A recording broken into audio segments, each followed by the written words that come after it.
Hey guys, how are you all? This is Prashant. I welcome you all. So today we are going to start today's topic. Actually, last time we talked about the language processor, operating system, and the application software. So today we are going to start with the strength and the weakness of the computer. So here we are going to begin. So let's continue. So we have the advantage. Some topics you are familiar, so I will go fast. So cooperate with me. Okay. First is the speed. As you know that a computer is much faster than compared to a human beings. It is clear to you. High storage capacity. It have the storage capacity high that it can store huge amount of data. And nowadays cloud computing is also there, so we can store the data in cloud also. Accuracy, whatever the computer result is given, whatever the computer is calculating, whatever the result is given by the computer, it is 100% right. If you are finding that some problem is there, so that means you are wrong, you gave a wrong information, that's why it gave a wrong answer. So you have to think about the accuracy. Now reliability means you can rely on them because they can work 24 into 7 without tiredness.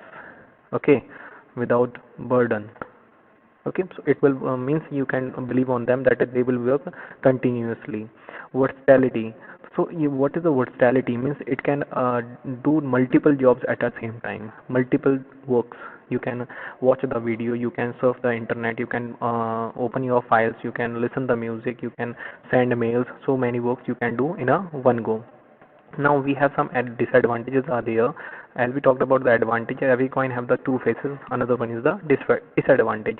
So here is a disadvantage: lack of decision making power and zero IQ. But my dear student, these are going to be overcome by the fifth generation computers, which is artificial intelligent computer. But till now we have not that much access of that computer, so we can say that these are the disadvantage of the computer system. Means the lack of decision making. Whatever you will give, it will perform that only. It will not use its own IQ. It will not use its own brain because it don't have its own brain.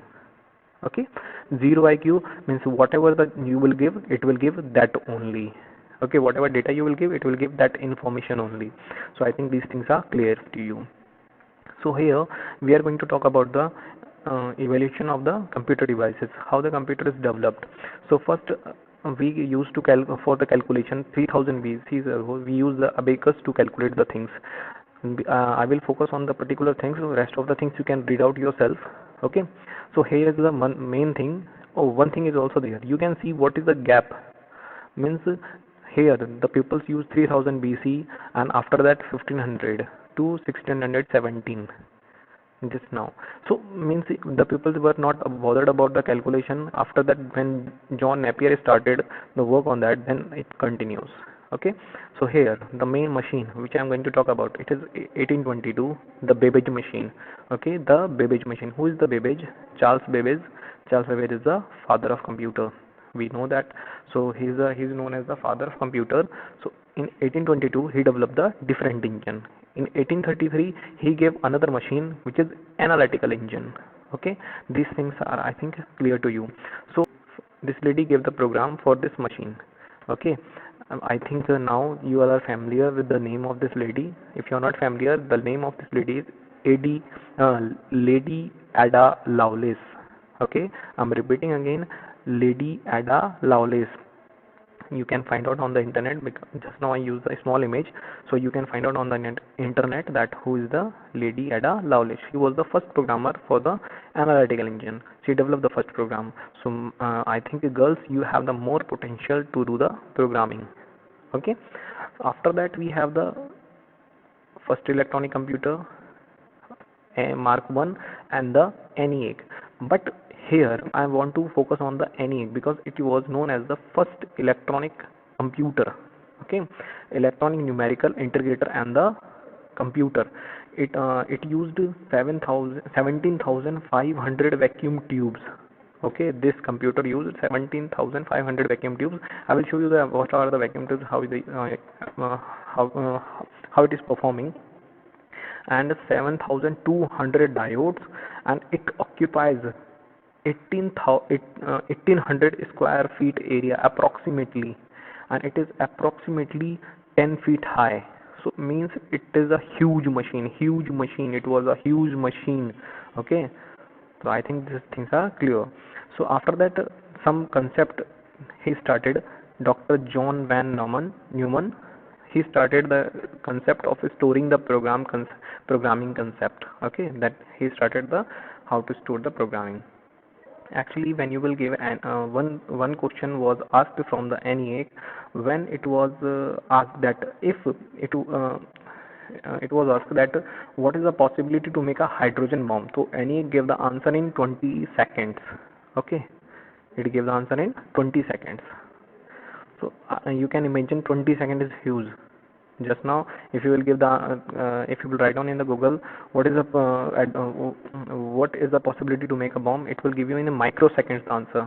Okay, so now here we are going to begin the generation of the computer. How we are getting the phase of computer which we are using today, laptop, desktop, and keyboard, mouse, monitor. So it starts from here. The first generation that developed, the first generation starts from 1946 to 1959, and it was large and limited for the basic calculation. Okay, they consist of large devices like vacuum tubes. Here is the images of vacuum tubes. As I told you that I will show you the vacuum tubes. These are the images of vacuum tubes. Okay. Okay, so here is the first generation language also there. So first generation language, you should know about the few things, that what is the timing, what is the invention of that particular time, what were the types of language, and one or two names from that generation computers. Okay, so ENIAC and the ADVAC was the ENIAC, ADVAC, UNIVAC. So you can see you can learn any one or two names from that particular generation. So first generation language was there. It means to run the computer we require such language. So first generation language were there. Now the second generation language, second generation computers are there. Computer developed between 1959 to 1965. Okay, these computers were more reliable, and place of vacuum tubes used transistors. So what are the transistors? Here you can see the images of transistors. These are the transistors. It replaced the number of the transistors. Sorry, number of the vacuum tubes. Means where they used to use the approximately 1000 vacuum tubes. That time they are using 100 transistors in the place of that. Okay, so I think you are understanding the size is going to be reduced of that. And here they develop the high level languages like COBOL and the Fortran. Okay, these are the name of languages developed for that old machines. Okay, second generation computers include IBM 1620, IBM 1794, CDC, UNIVAC 1180. Okay, so these are the things that you have to remember. Only few things you have to remember. Now let's see the third generation computer. The third generation computers developed during the period of 1965 to 1971. Okay, and these computer differs from the first generation to second generation. Means these were really different from the first generation to the second, because now the face of keyboard, mouse, monitor it comes. Okay, it comes in the face of keyboard, mouse, and monitor. Not mouse, keyboard, and CPU, and this monitor. It came in the face of that. That time few languages were there: COBOL, Fortran 2. Okay, Fortran 4, Pascal, Algol, and Basic. I think you all are familiar with the name of Basic. You mostly have heard about name of Basic. Okay, and develop computers includes IBM 360 series, Honeywell 6000 PDB personal data processor, and IBM 370 168. And the technology which they used, which that is name is integrated circuit. This is IC.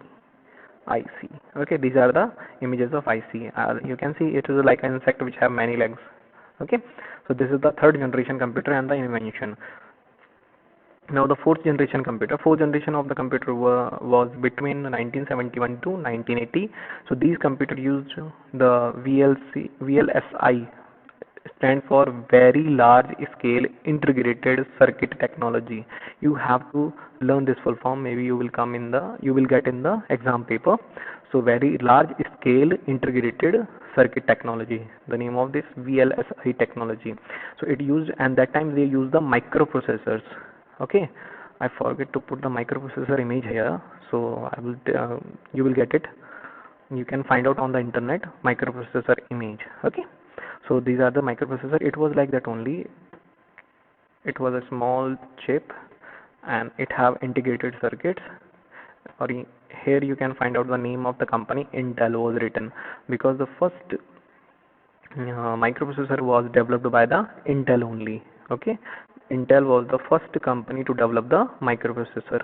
Now the personal computer came in the phase developed by it came in the it came in this same generation, and it was developed by the IBM. Generation Computer Star means a computer. You will get the Star 1000, Cray XPM, and the main thing, this is the name. Cray XMP, the supercomputer. The fourth generation is the generation of supercomputer. From that time, we started the generation of supercomputer. So, if you know that today's supercomputer names, please write down in the comment section. Let me know that you are aware about the today's supercomputer name. Okay. So here the computer languages like C and C++, C, C, C++, C, C++ and C++. Three languages are there. DBase, etc. were developed, and this is the image of the fourth generation computer. Actually, when I started working, I worked on this type of systems. Okay, really, it was amazing. That the experience to work on that computer, it was amazing. Now you will get them in. You will get this um, computers in the museum or in the garbage center. Now the fifth generation, the latest generation in which we are presenting now, the fifth generation computers are around 1981 to present. Okay, the fifth generation begins somewhere around 1981 to present. This generation presents this present generation of computers are most advanced one. Remember this line.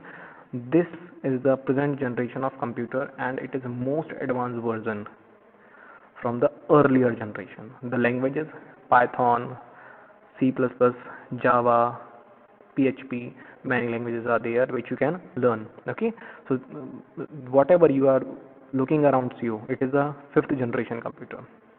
As the example, i3, i10, AMD, Atom, Intel P4. So these are the examples of some processors, some microprocessors.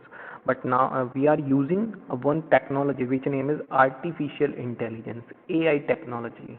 This is the main advanced level of this is the main invention and the main advanced level of fifth generation computer. Can you tell me the name of this guy, this lady? Who is this lady? If you know the name of this, please let me know in the comment section. And this lady is a first humanoid robot, and she got the citizenship of Saudi Arabia. You will be surprised. Okay, so here I am going to robotics also. You can find out some robots here for you people. I am putting some robots, so have a look on them. These are world developing things. I am going to complete this topic. Tomorrow we will start the system software, booting, types of OS, utility software, application software, open source software, and a little bit development of the peripherals and the devices which we are using with the computer. So I think this the concept of today's class is clear. If you are not familiar with this, please rewind the video and watch it again. Thank you and have a nice day.